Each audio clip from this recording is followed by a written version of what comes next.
Hi everyone, we're going to look at an exercise to learn how to relax and then contract your pelvic floor.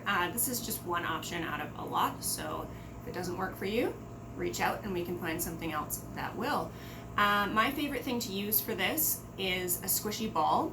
So you can see this is a very deflated squishy ball. You can use a beach ball or any kind of cheap inflatable ball. You can find a Canadian Tire.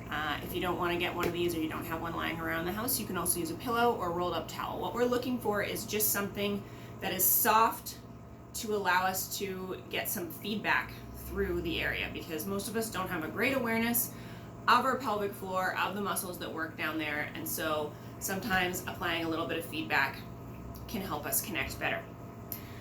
So what you're going to do is you're going to sit on the towel, the pillow, or squishy ball, whatever you happen to have, and you want to make sure that it's not squishing anything important. So placement is going to vary for each person. This should not feel uncomfortable. This should definitely not feel painful. All you're looking for is to have a feeling of something that you're able to sink into. And the other thing I want to note is that you do want to be on a surface that's allowing you to have a neutral pelvis, which for most of us means that you want to be on a couch or a chair that has your hips up higher than your knees, particularly if you have tight hamstrings. This couch is quite low. It's almost too low even for me. So consider a kitchen chair or a kitchen chair with something on top of it so that you can get your legs a little bit further away from your chest, which is going to allow your pelvis to stay in a neutral position more easily. So we're sitting on the ball, and it's wherever is comfortable for you, with the idea that it should be kind of applying some feedback to the center of your pelvic floor. So we're not crushing anything. It's just going to give you something to visualize sinking into.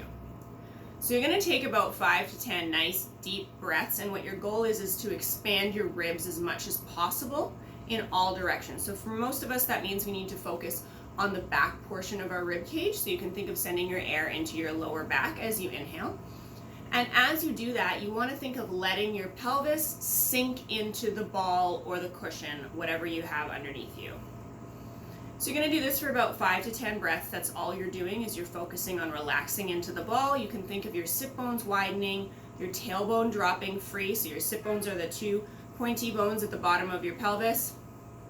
Your tailbone sits in between them. You can think of creating space through that area. You can think of your pelvic floor kind of dropping into the ball here. You can think of your pelvis widening in all directions. All of these are great things, but if all you do is sit and breathe and think of getting heavy into whatever your feedback tool is, this will already be working. After you've done this for a little bit, you can visit the Kegel, which is a voluntary contraction of your pelvic floor. So your goal with the Kegel is to lift up and away from whatever you're sitting on. Typically this is done on an exhale because it tends to work a little bit easier. Our respiratory diaphragm and our pelvic floor tend to work in unison, so exhaling is going to help pull the floor up for you. So again, you'll take one of those nice wide inhales, and on your exhale, you're going to think of lifting up away from the cushion or the ball that you're sitting on, and then you're going to inhale and relax.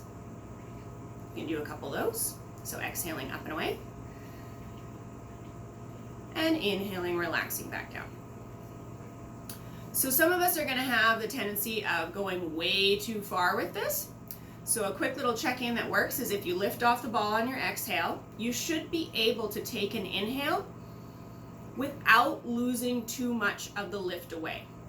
If you completely lose the lift away on your inhale, chances are you just recruited a little bit too much and you kicked into using your diaphragm instead.